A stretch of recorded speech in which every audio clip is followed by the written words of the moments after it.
to understand all the chaos in the world,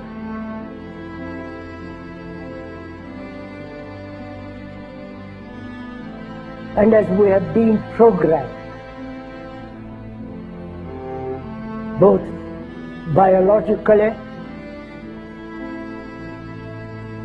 physically, programmed mentally, intellectually,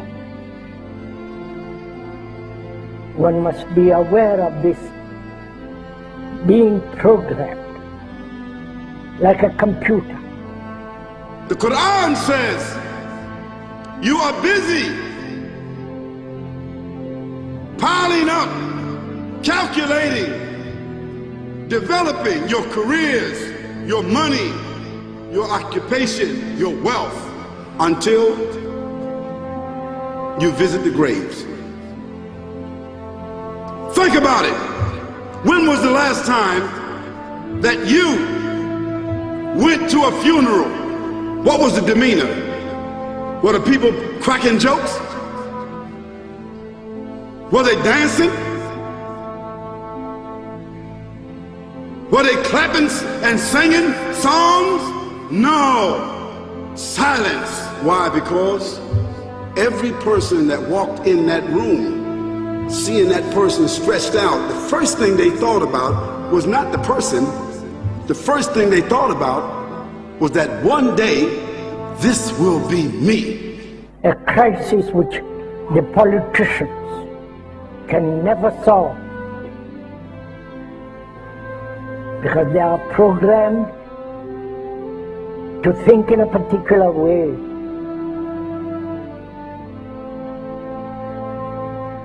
Nor the scientists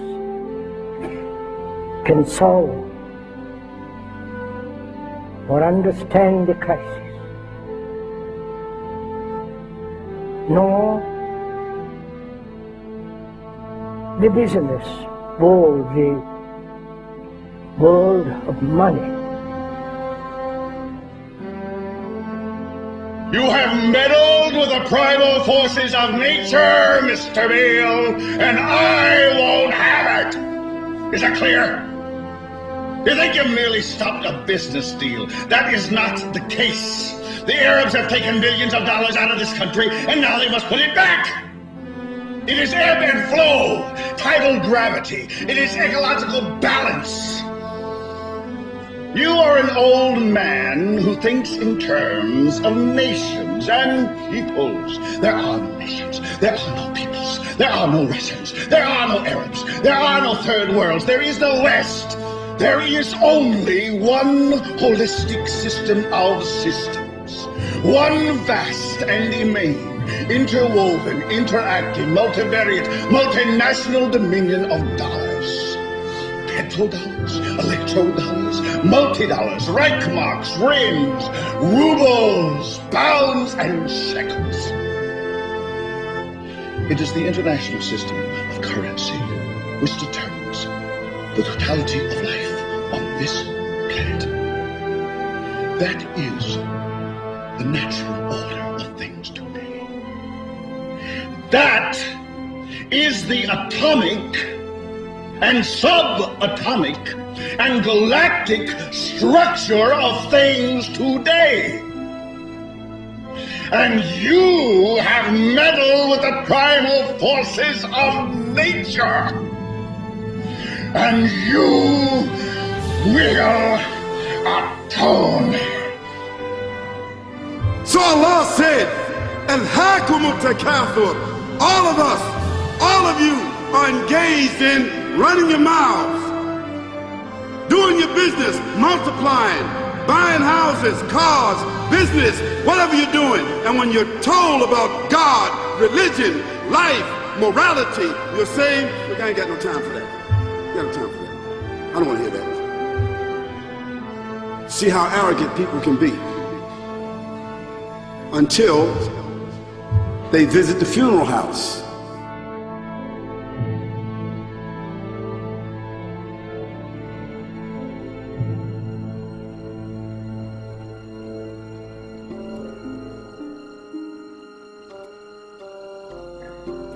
So unless one is very, very serious, not flippant, not casual, but is concerned with the whole of humanity. And to understand this human behavior, human thought that has brought us all to this point.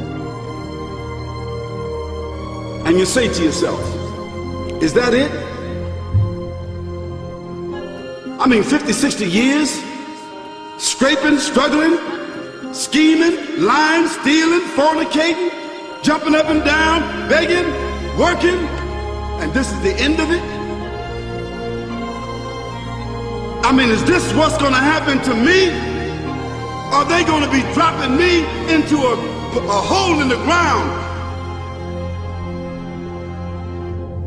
A hole in the ground.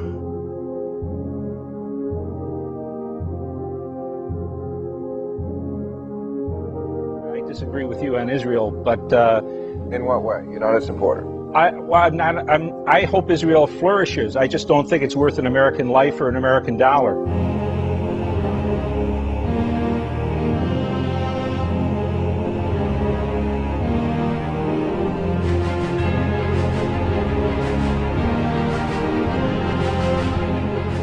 What happens in the winter?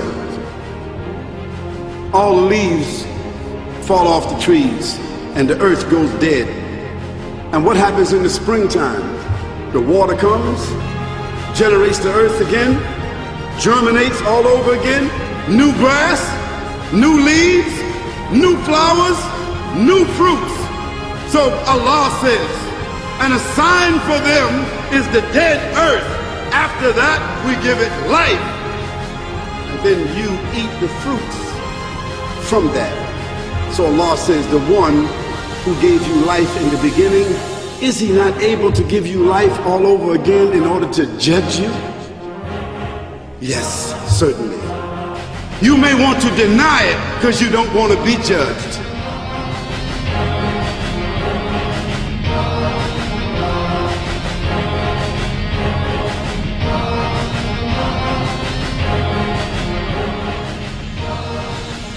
And we say, and to us this living, which is misery, is we accept. If we didn't accept this existence as misery, then life and death are the same movement. Like love, death, and living are one. One must totally die to find what love is. And to go into this question of what is death, what lies beyond death, whether there is reincarnation, whether there is a resurrection, all that becomes rather meaningless if you don't know how to live. We now are a nation known to start war. We feel compelled because of our insecurity that we have to go over and attack these countries to maintain our empire. We have over 700 bases, we're in 130 countries, and we're talking about bombing Iran. It is such a dramatic change from what is truly American and truly constitutional. I don't want to run the world. The Constitution doesn't give me the authority to run the world. We ought to mind our own business is what we need to do. Spending overseas, wasted money. This is a continuation of a revolution. It is a peaceful revolution. It's up to you to spread this message around this country. This is an American cause. It's a cause of freedom. There's something going on in this country, and it's big. Spread the message. Thank you. Because there's a reason for humans to go inside the grave. If the Creator wanted to, He could have caused us to live and then disappear into the atmosphere. But He didn't. He caused us to go into another womb called the tomb. You started out in the womb of your mother and you wind up in the womb of the earth called the tomb. The alternative is that civilizations don't last very long, but destroy themselves.